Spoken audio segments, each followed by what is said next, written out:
Bonjour à tous, nous nous sommes rendus au parc Jean Drapeau de Montréal et derrière moi se trouve le musée de l'environnement de cette ville magnifique.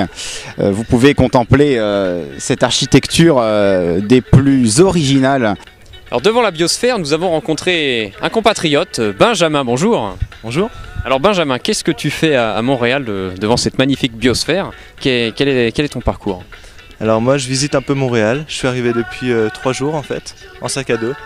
Et donc je viens pour d'abord la danse. On a un groupe sur Cognac. Et voilà, c'est Incidence Crew. Donc incidence, ça fait 1-6 et danse. Donc 1-6 c'est la Charente où j'habite, 16. Voilà. Incidence, ça peut être aussi une incidence quand on va rentrer quand on va faire un battle ou voilà quelque chose, une incidence quoi. On va se faire remarquer quoi. C'est tout le mal que l'on vous souhaite. C'est comme ça se passe comme ça à Montréal. Et non loin d'ici, en traversant le pont du Cosmos, mon acolyte de choc, Nicolas Julien, se trouve sur l'île Notre-Dame. Il se passe un événement très particulier chaque année. Nicolas, tu te trouves exactement où sur cette île et qu'est-ce qui se passe chaque année là-bas ? Eh bien Luigi, je me trouve sur l'île Notre-Dame, l'endroit de Montréal où se déroule le Grand Prix de Formule 1 du Canada tous les ans. Et je me trouve ici, à la sortie de l'Épingle. Ici, s'est déroulée une des anecdotes les plus cocasses de l'histoire du Grand Prix du Canada. En 1991, le pilote anglais Nigel Mansell, en tête du Grand Prix, sort de l'Épingle. Il n'a plus qu'à faire la ligne droite avant d'aller franchir la ligne d'arrivée. Sauf que Nigel Mansell a vendu la peau de l'ours avant de l'avoir tué. Et en sortant de l'Épingle, il salue la foule. Et en lâchant son volant, il a calé. Et il a abandonné, il a garé sa voiture exactement dans l'herbe où je me trouve, alors qu'il n'avait plus que 500 mètres à effectuer. Alors sur les bords du fleuve Saint-Laurent et à côté du circuit Gilles Villeneuve, je me trouve à présent sur le bassin olympique des Jeux de 1976. C'est en effet ici que se sont déroulées les épreuves d'aviron lors de ces Olympiades. Vraisemblablement, nous avons ici affaire à des touristes qui sont entraînés par un coach, certainement un coach professionnel qui travaille pour le bassin olympique. Merci Nicolas pour ces précisions historiques. Nous nous trouvons aux abords des stands et actuellement les ouvriers s'affairent, vous les voyez en train de démonter les structures du Grand Prix qui a eu lieu il y a quelques jours. Donc je me trouve à cette position qui est la position du starter. Nous surplombons la grille de départ. Alors le starter, c'est le responsable de la FIA, la Fédération Internationale de l'Automobile, dont le rôle est d'enclencher la procédure de départ. Ce rôle est dévolu en Formule 1 actuellement à un homme qui s'appelle Charlie Whiting. Regardez, alors on a un bus qui vient de s'installer en pole position là, en direct. Et alors, si la course devait commencer sous mes ordres, voilà comment ça devrait se passer si nous voulions faire partir ce bus. À l'endroit où je pose ma main, il se trouve lors de la course une console informatique que commande Charlie Whiting. Vous voyez, on voit ici un câble qui permet de brancher tous les ordinateurs.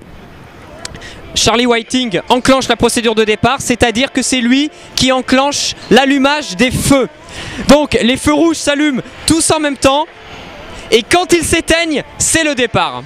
Alors, il y a même un autre bus qui s'installe en pole position et alors on va lui donner le départ. J'appuie sur le bouton, allez-y c'est parti, voilà il démarre, bravo, il nous fait coucou, bravo, bravo. Et là nous sommes carrément dans les coulisses du podium, c'est là que les pilotes viennent à la fin de la course pour fêter leur victoire, en tout cas la victoire moins d'une personne, puis le second et le troisième. Et donc là les pilotes se dirigent ici, vous allez le voir en direct, où est installé le podium qui surplombe toutes les tribunes ici avoisinantes. Et forcément le podium se trouve toujours à quelques mètres de la grille de départ qui est derrière moi où nous étions tout à l'heure, où Nicolas vous a expliqué les détails de la procédure. D'ailleurs Nicolas, on le retrouve tout de suite. Merci Luigi, je me trouve à un nouvel endroit stratégique de ce circuit Gilles Villeneuve, un freinage assez important. C'est le premier gros freinage qui suit la ligne droite des stands. Et c'est un freinage qui amorce une chicane, un droite-gauche très exigeant. Nous allons le voir par la suite. Cette saison, lors du Grand Prix 2013, Felipe Massa, en freinant à cet endroit-là, a perdu le contrôle de sa voiture et il est allé s'encastrer dans le mur de pneus juste en face. Dans ce mur de pneus où je me trouve actuellement, je suis au milieu de ce mur de pneus double épaisseur. Première, deuxième. Inutile de vous dire qu'au moment où Felipe Massa s'est craché lors des essais du Grand Prix du Canada, il n'aurait pas fallu que je me trouve ici, soyez-en sûrs. Et oui Nicolas, il faut garantir la sécurité des pilotes. Des murs de pneus sont très impressionnants. Ça permet à certains pilotes de ne pas perdre la vie, tout simplement. Et là, nous nous trouvons carrément avec un mur de béton, oui, un mur de béton à mes côtés. Et là, c'est Sébastien Vettel qui est arrivé à 220-225 km/h puisque c'est une période de réaccélération qui se propulse ici. Et il a frôlé, je vous le donne en mille, il a frôlé ici ce mur de béton. Et vous voyez ici même les traces de ses pneus. C'est exceptionnel. C'est rocambolesque et c'est comme ça que ça se passe au circuit Gilles Villeneuve, merci. Nous espérons que cette visite du circuit Gilles Villeneuve vous aura intéressé et nous aurons essayé de vous le faire découvrir sous un angle différent de celui que vous voyez à la télévision, c'est-à-dire un angle plus près de la piste, un angle intérieur. Nous espérons vous retrouver très vite avec Luigi bien sûr pour de prochaines aventures.